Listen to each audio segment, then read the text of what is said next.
I'm with you, I know your fears, and you know mine. I had no doubts, but now it's fine, and I love you. My bad. My bad. Without you. We're getting back into the groove of things. During my recovery period, I've had a lot of time to research Eddie Hearn, British promoter of Anthony Joshua, Kell Brook. I've had a lot of time to research what this new venture is, this subscription service that you're going to be able to. Let's go look at it. Let's go look at it. Let's go look at it.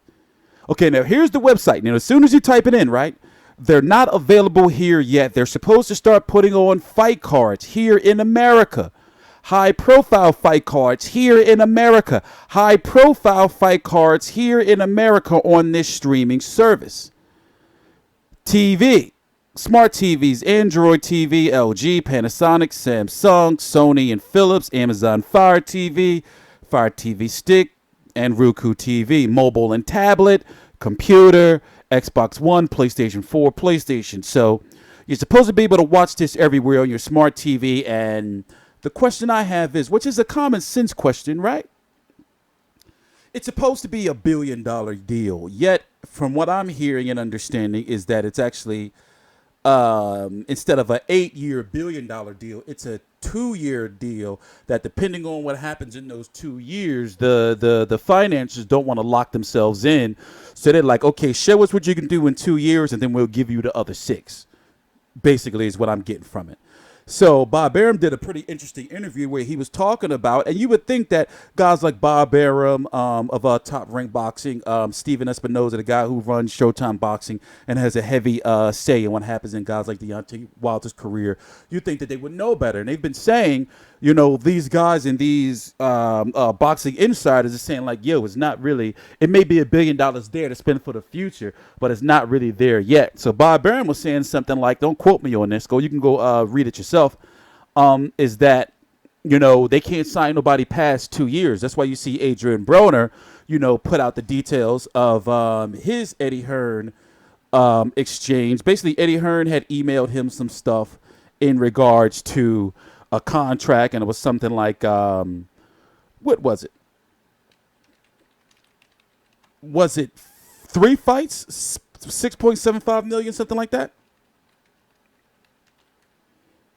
What was it exactly?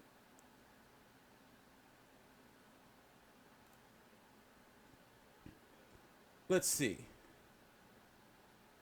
And remember, Adrian Broner had turned down $40 million from Rock Nation. It's not here. It's not here. Okay, Broner posted what said, it's from ESPN.com.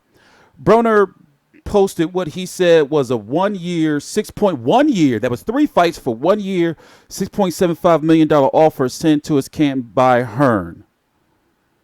So it would be a fight this September for $2 million, followed by a second fight in March for $2.25, and the third fight is September of 2019, $2.5 million. So the question is from what I'm getting from it is, how can Eddie Hearn be throwing around all this money, and this network or this subscription service is supposed to be started or putting out high quality fights here in the United States by September, when we're already in June and they're trying to sign up fighters? Now, a lot of the fighters Eddie Hearn has been going after has been Al Heyman fighters. They've worked together many times in the past, but you have to think this though, right? Do you think that this new promotional group is going to be like, yo, okay, you signed us Adrian Broner, so Adrian Broner to fight for Jan and Showtime? No. So therefore, you have to factor in a network political situation going on, which I think is the reason why fights like Wilder versus Joshua or Joshua Wilder are harder to make, because of this whole deal. You can't tell me that Eddie Hearn, when he met with these guys and he said, listen, this has the potential to be a really big deal, but, you know, we want Anthony Joshua to be fighting on Jan. You think that there's not something going on in the back where Anthony Joshua has to fight on this new promotion and Wilder's going to have to fight on this? Can you imagine it being Showtime and Jan. This is crazy. If you really, really look at it from a political standpoint, and there's so many things that we don't know, but information has been trickling out that it's going to be $20+ a month. 16 fights, 16 cards for sure here in the United States. And also, from my understanding, from what I've read, we're supposed to get in the United States. Now, let me just go off the track here a little bit.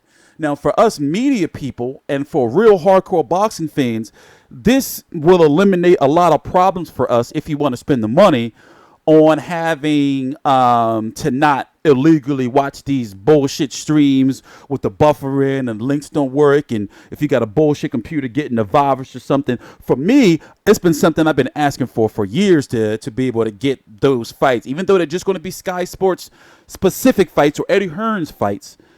It's still, to me, it's a great deal. Now, over in the UK, it's not going to work like that. Y'all still going to be watching those same fights over on Sky Sports. But for us here in the United States, it's supposed to be a big venture. Now, people over in the UK and followers of Eddie Hearn and what he's been doing, yeah, he's got a lot of momentum. But he's coming into a new market over here where, you know, he's trying, like, he's got to get the fighters first. And then the brand's got to get some type of recognition. And the site is not even, there's no information. It's no information. Now, I'm hearing stuff like, well, yeah, they're going to start signing up big name sports and all that over there in the United States.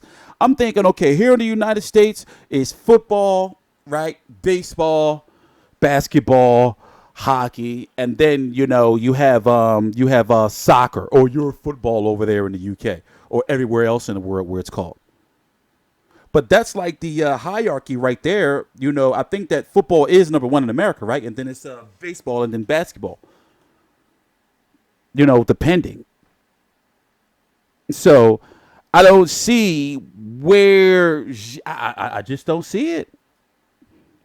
And it's going to take some power moves by Eddie Hearn because you have been having fighters talking about it. You have had Jamel Charlo in a media call. Right now it is June the 4th. 2018, 12:09, 12:10 p.m. Eastern Standard Time.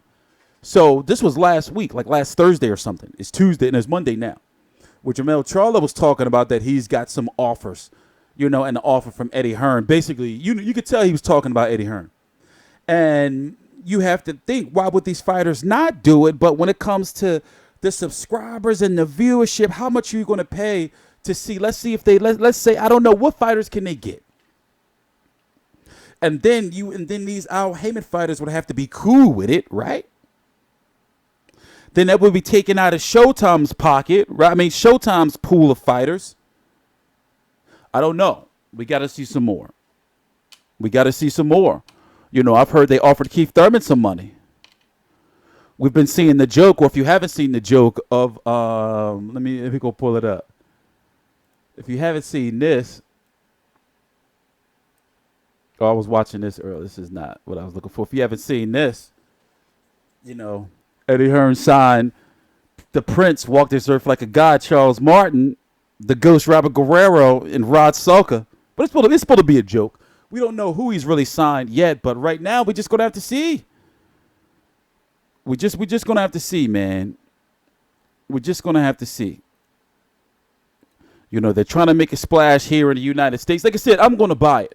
But are hardcore fans going to buy it, or they're going to find like another way to, you know, like try to stream it or whatever? Oh, yeah, and also Mikey Garcia has had some words about it. The future of boxing. We'll see, man. We'll see. I'm TstreeT Controversy. This is TstreeT Controversy Live. Please subscribe.